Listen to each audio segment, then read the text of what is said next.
Hi, my name is Donna Hilbrandt and I am an independent designer with Chalk Couture. For today's project, I am going to chalk both sides of our wooden pumpkin cutouts using the Pumpkin Patterns transfer set. First, I give the transfer a light fuzz on the fuzzing cloth before I line it up with the front side of the large pumpkin. Next, I smooth out the transfer to ensure there are no air bubbles and that the green pieces are adhered to the pumpkin surface. Then I apply the Chalkology paste using a small squeegee.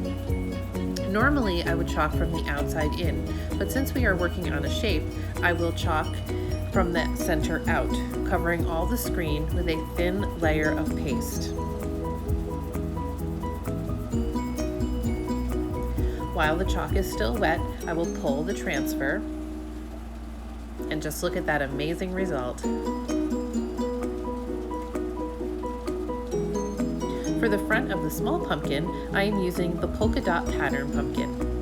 I lightly fuzz the transfer to soften the adhesive and to ensure easier removal of the transfer. I place it on my surface and smooth it out. Here I am applying the Chalkology paste in Bumblebee.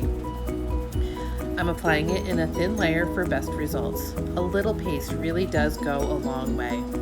This color will complement the orange of the larger pumpkin and they will pair really well together.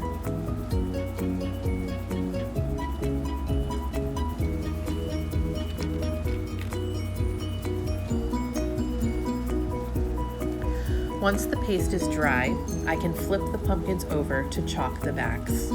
Because the cutouts are not symmetrical, you will see that the transfers don't line up perfectly. However, it is easy to go back and line up the pattern to cover the pieces I missed the first time once the first layer is dry. So I might have to do these backs of the pumpkins in more than one section.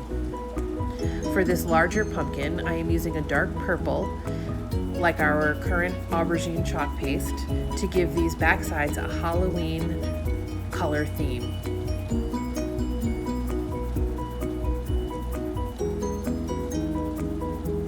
For the back of the small pumpkin, I'm using the same pumpkin pie orange that I used on the front of the larger pumpkin, and I'm also using the striped pumpkin pattern transfer.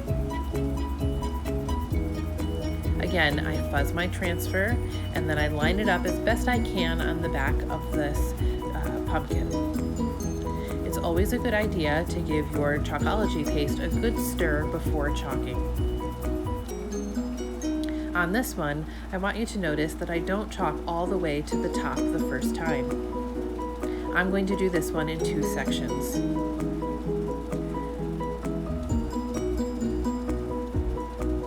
Because it's stripes, it's really easy to line it up when you do the second section.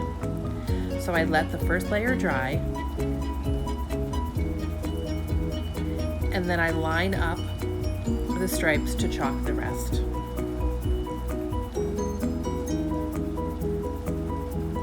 So even though I'm doing this one in two sections, the results are going to be perfect. Doing both the front and the back of the pumpkins gives me so many options when I'm putting these on display. I can put both orange fronts together. I can do the orange and the bumblebee. I can do the purple and the bumblebee, or the purple and the orange. There's so many combinations that will get me through the season.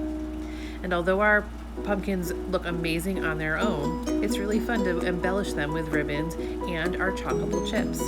So here I am using the Hocus Pocus piece of the Let's Get Wicked Halloween minis. I'm also using shimmer silver paste. I punched a hole in the chalkable chip so that I can hang it from the pumpkin. On the other side of the same chalkable chip, I am using the Grateful, Thankful, Blessed piece from the locally grown transfer in pumpkin pie orange. This will allow me to flip the chalkable chip around for different parts of the fall season. Look how amazing these pumpkins came out. I thank you so much for watching. If you have any questions, please feel free to reach out. And if you're interested in doing what I do and becoming a designer, I would love to help you get there. Ask me how.